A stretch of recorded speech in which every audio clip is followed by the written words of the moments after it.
Hair fall एक बहुत ही common complaint है। मैं अपनी क्लिनिकल प्रैक्टिस में 10 में से करीबन 2 या 3 पेशेंट्स रोज़ ऐसे देखता हूँ जिनमें हेयर फॉल से रिलेटेड कंप्लेंट्स होती है। इन पेशेंट्स को हेयर से रिलेटेड काफ़ी सारी क्वेरीज होती है हेयर फॉल के कॉजेस, हेयर केयर और हेयर की ट्रीटमेंट को लेकर। तो आज इस वीडियो में हम जानेंगे हेयर फॉल, उसके कॉजेस और उसकी ट्रीटमेंट के बारे में।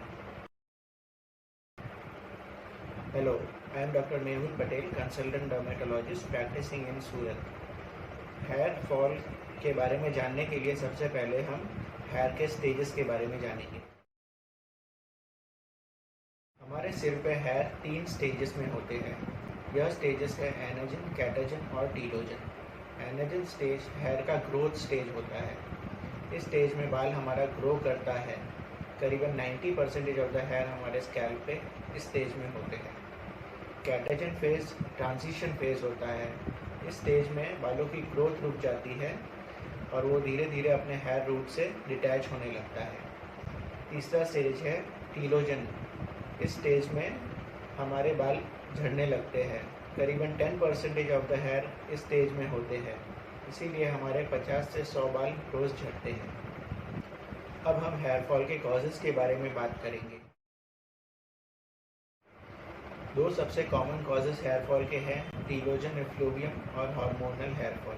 सबसे पहले हम टीलोजन इफ्लूवियम के बारे में बात करेंगे। टीलोजन इफ्लूवियम उस हेयर फॉल को कहते हैं जिसमें किसी वजह से हमारे काफ़ी सारे बाल टीलोजन फेज में चले जाते हैं और यह बाल अचानक से झड़ना शुरू हो जाते हैं। टीलोजन इफ्लूवियम के काफ़ी सारे कारण होते हैं, जैसे कि फिज़िकल या emotional stress, crash dieting, hospitalisation, surgery, dengue, typhoid जैसी बीमारियाँ, डिलीवरी के बाद होने वाला हेयर फॉल। क्योंकि टीलोजन फेज 3 महीने का होता है, इसीलिए इन सब ट्रिगरिंग फैक्टर्स के बाद हम नोटिस करेंगे कि हमारे बाल 3 महीने बाद अचानक से झड़ना शुरू हो जाते हैं। दूसरा कारण है हार्मोनल हेयर फॉल। इस तरह के हेयर फॉल में हमारे बाल अचानक से नहीं झड़ते, बल्कि वो धीरे धीरे कम होने लगते हैं। मेल पेशेंट्स में हमें महसूस होता है कि हमारी हेयरलाइन धीरे धीरे पीछे हटती जा रही है और फीमेल पेशेंट्स में उनकी पोनीटेल की थिकनेस कम होने लगती है और पार्टिंग वाइड होने लगती है। इन 2 मुख्य कारणों के अलावा हेयर फॉल के काफ़ी सारे और भी कारण हो सकते हैं, जैसे कि स्कैल्प की बीमारियां, जिनमें कि डैंड्रफ, सोरायसिस, सीबोरिक डर्मेटाइटिस। इन बीमारियों की वजह से भी बाल झड़ते हैं।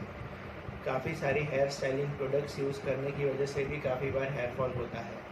हमारी डेली लाइफ में हम काफ़ी सारी ऐसी कॉमन मिस्टेक्स करते हैं जिसकी वजह से हमारा हेयर फॉल बढ़ जाता है, जैसे कि काफ़ी गर्म पानी से बाल धोना, गीले बालों को कोम करना, टाइट पोनी टेल बनाना या सोते समय बालों को खुला छोड़ देना।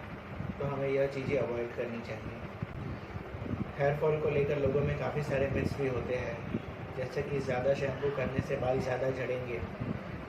हेयर के अच्छे ग्रोथ के लिए स्कैल्प का क्लीन होना भी ज़रूरी होता है, इसीलिए हमें शैम्पू हफ्ते में 2 या 3 बार अवश्य करना चाहिए। ऐसा भी माना जाता है कि ओवरनाइट ऑयलिंग करने से हमारा हेयर ग्रोथ अच्छा होता है, लेकिन ओवरनाइट ऑयलिंग करना गलत है। अगर ऑयलिंग करना है तो हमें नहाने के 1 घंटा पहले स्कैल्प पे अच्छे से मसाज करना चाहिए, जिससे हमारे स्कैल्प की ब्लड सप्लाई इंक्रीज़ होती है। काफ़ी बार लोग हेयर विटामिन्स को 1 महीना खा के बंद कर देते हैं, यह सोचकर कि इनसे कोई फ़ायदा नहीं हो रहा है, लेकिन इनकी सही इफ़ेक्ट देखने के लिए इन्हें कम से कम 3 महीना खाना ज़रूरी होता है। हेयर फॉल के लिए हमें किस तरह की डाइट लेनी चाहिए? हेयर फॉल को रोकने के लिए और अच्छे हेयर ग्रोथ के लिए हमें हाई प्रोटीन डाइट लेनी चाहिए।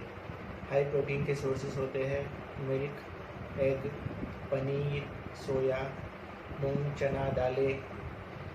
नॉन-वेज सोर्सेज जैसे कि चिकन, फिश, इनमें भी प्रोटीन की मात्रा काफ़ी अच्छी होती है। इसके अलावा iron, calcium, vitamin D, selenium, copper, vitamin B12 वगैरह ट्रेस इंग्रेडिएंट्स की भी हेयर के ग्रोथ के लिए ज़रूरी होते हैं। अब हम हेयर के लिए दिए जाने वाले अलग अलग ट्रीटमेंट्स के बारे में बात करेंगे। सबसे पहले हम मीज़ोथेरेपी के बारे में बात करेंगे। मीज़ोथेरेपी में मीज़ो सोल्यूशन को स्कैल्प में छोटे छोटे इंजेक्शंस के द्वारा इंजेक्ट किया जाता है। इस मीज़ो सोल्यूशन में हेयर के स्टेम सेल्स और काफ़ी सारे विटामिन होते हैं जो हेयर के ग्रोथ के लिए ज़रूरी होते हैं। अब हम पीआरपी के बारे में बात करेंगे। पीआरपी का फुल फॉर्म है प्लेटलेट रिच प्लाज्मा। इसमें हम पेशेंट के ब्लड को सेंट्रीफ्यूज करके इस प्लेटलेट रिच प्लाज्मा को सेपरेट करते हैं और इसे छोटे छोटे इंजेक्शंस के द्वारा स्कैल्प में इंजेक्ट करते हैं, जिससे कि वो ग्रोथ फैक्टर्स को अट्रैक्ट करता है और हेयर के ग्रोथ को फास्ट कर देता है। बालों के ग्रोथ के लिए दिए जाने वाले ट्रीटमेंट्स में मिनॉक्सिडिल का काफ़ी बड़ा रोल होता है। मिनॉक्सिडिल को बालों की जड़ों में लगाते हैं, जिसकी वजह से हेयर की ब्लड सप्लाई इंक्रीज़ हो जाती है और हेयर का ग्रोथ फास्ट हो जाता है। मिनॉक्सिडिल अलग अलग फॉर्म्स में आता है, जैसे कि लोशन, जेल, फोम। काफ़ी लोगों को लोशन से इरिटेशन होता है, तो इन पेशेंट्स को फोम का उपयोग करना चाहिए। मिनॉक्सिडिल अलग अलग स्ट्रेंथ्स में भी आता है, जैसे कि 2%, 5%, 10%।